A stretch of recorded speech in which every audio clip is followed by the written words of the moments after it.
Welcome to Beyond Dragondom, from wherever you are listening to today. The weekly episode channel for fantasy adventure stories. My name is Lesley. I am the author, the creator, and the narrator of Tales from Dragondom and Beyond, and Aisha's adventures through quantum time and space. Aisha Portal to Dragondom is the first in the series. I hope you enjoy the episodes as much as I enjoy writing them. If you are listening to me on my YouTube or podcast platforms and would like to leave a like, or would like to know automatically when the next weekly episode is live, I understand you can do this by pressing the follow. Shall we join Aisha now and her friends in her adventures in Dragondom and beyond?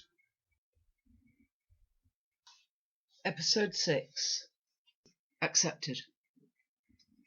Ilana, daughter of Sartina, wistfully looked at the newly hatched dragon she held in her hands.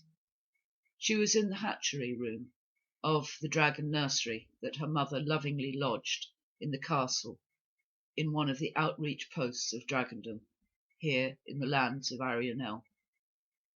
She had come home from her daily training and still had her light sword with her.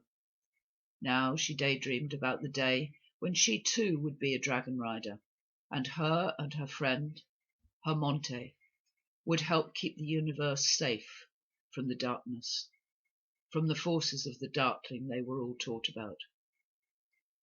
Around her, other fledglings found their wings and played amongst the stationary objects that were there to help them find their wings and the guidance in flight. She recalled her first viewing of one of the ethereal winged riders who had come not many moon cycles before and was a guest.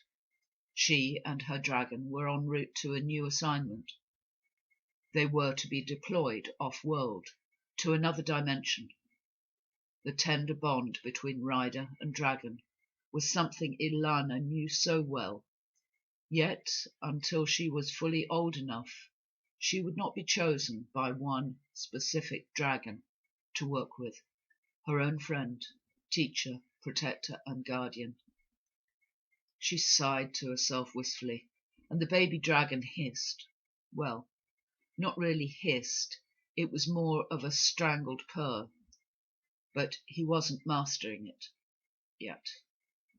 Ilana giggled and opened her mind to the world around her. She had been practicing a lot recently and was getting quite good at using her mind's eye and her senses to pick up things that were happening even across the vast clanlands. With the setting sun, the clan leaders moved to higher ground to look down over their people. For even dragons have clans and families and friends. The magnificent red dragon settled on his spot high up above the valley. His clan called home, and mentally called out in turn to others of his kind that night would soon be upon them. Tonight the blue female dragon, high in the clan order, was watching for her son to come home from another clan meeting. She waited quietly and opened her senses to catch whatever news was in the air.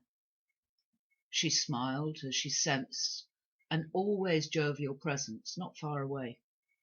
One of the young, maned dragons, who was obviously trying to make an impression on a young dragon to court her.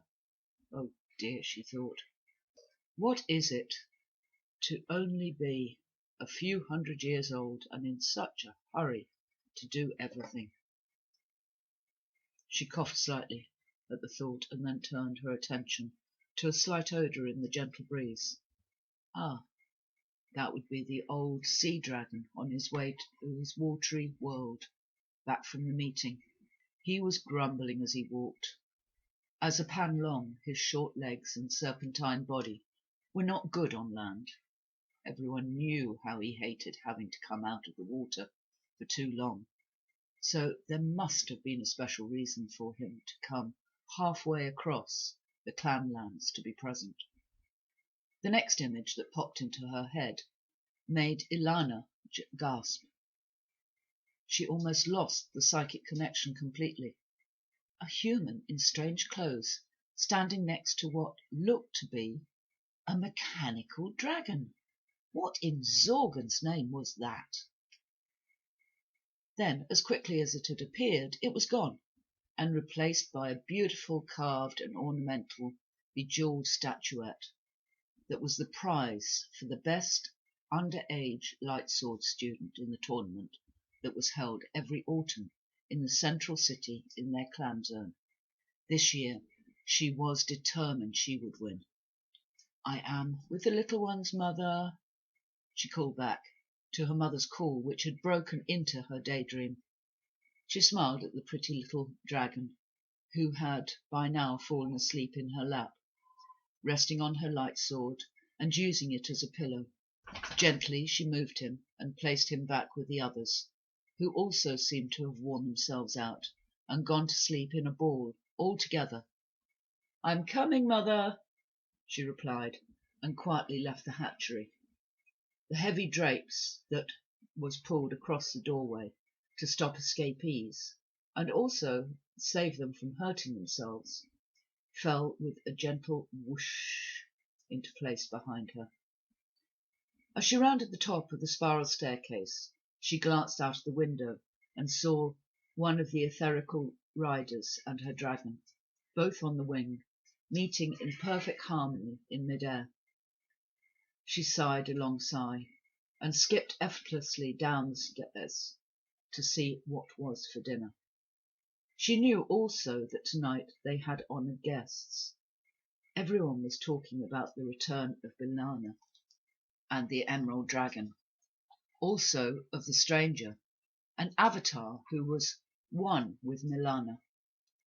Would this mean that the avatar would meld and disappear into the form of Milana? It must be so, for elf are immortal, so the opposite was unthinkable. This was still running Celtic knots in her mind as she entered the large dining room. The usual guests were there already, but as they were there and were like family, they only warranted a laughing greeting as she skipped across the room to where her mother was. "Aunt Milana!" she exclaimed excitedly, running forward and threw her arms around the laughing princess. "Ha ha ha! Well, and hello to you, you young whippersnapper." Together they swirled around in a circle, laughing. At last Milana disentangled herself from the octopus grasp of the young girl and held her at arm's length. "My, haven't you grown? I see you have enlisted as a junior light warrior. Oh, how proud we all must be of you." Then again, like long-lost friends, they hugged each other. I watched Sartina as she stood back and smiled, a smile full of love and happiness at the sight. As if she had only just seen me standing there, her face changed, and she looked seriously at me, and then at her aunt. In thought-speak, she asked if I was able to hear her. Her mother came to the rescue at that point and called us all to the table. Ilana clung tightly to her long-lost aunt, as if she was afraid she would lose her again. Suddenly, I knew what the problem was, and so once we had been properly introduced and were seated opposite each other at the table, I took the step to end the fear the child was harbouring. "Ilana, please, before you get the wrong idea deep set in your mind, I am not here to harm your aunt, nor anyone else. I am already melded with her, and we are able to both exist in the same now, without one dissolving into the other, or any such silly notion, as you can see." I looked at Milana, and was suddenly aware that everyone in the large room was looking at me. Oh well, maybe this was something that needed to be done in voice-speak, so I was sure that it was understood as I meant it to be. Sartina had picked up my thoughts and stood, taking the initiative and officially introducing me, not only as Aisha, who had saved Milana and allowed her to become home again, but she also explained briefly a lot more about me. I felt myself colouring up. In my mind I could hear sounds of astonishment, disbelief, and amazement. It was then that Ilana said quietly in a voice speak, "Aisha, you are amazing. You are morphing into so many versions of yourself, even my aunt." I tried to stop it. I had no idea that I was doing it, but obviously it would help to get one and all to understand I meant no harm. I stood and soon found Milana standing alongside me. I spoke to those gathered, and there was not only verbal silence, but also mind-speak silence, as they all listened to the short speech on my earthly self, finding myself and opening to the all that is. How I had found out that the life I lived on earth was not all there was. How that was actually what everybody believed, that their life on earth was all there was. I was certainly careful not to give any more information about my quantum work, nor work directly with Source, that I had already disclosed to Milana. I simply said that having found myself and eventually been led to Milana, and how I, Aisha, had voluntarily offered to meld, yet still keep our individuality, and to be able to work as one, yet live as individuals, so we may both serve better the worlds we loved. When I had finished, I simply sat down and waited. I closed my eyes and tried to centre myself. I had surprised myself. I was not used to talking to people about me. Someone touched my hand. I opened my eyes and looked into Milana's face. She was smiling, yet I could sense tears welling up in those grey eyes. Behind her seemed to be everybody who had been seated in the dining hall, all wanting to show that they cared, that they now understood, all wanting to welcome me. The ice had been broken. And so we all sat down again, and gratitude was given both to the food, for allowing us sustenance, but also to the elements that helped give it life, and the land, and the ones who tended the food to full growth, and to the table. Now the air was full of laughter and voices, all mind-speak, yet all audible if you tuned in. After the meal, all went their own separate way, and I was happy to retreat to my room. And as I closed the door, I heard a call from Milana. First she thanked me, then reminded me that in the morning we would go and meet the High Wizard of Dragondom, which was indeed the major part of Arianel, so to be prepared. I hope you enjoyed this week's episode, and will join me again, Lesley Laws, at Beyond Dragondom, either on podcast or YouTube, for another weekly episode of Aisha Portal to Dragondom. And so from me, for now, I wish you all goodbye.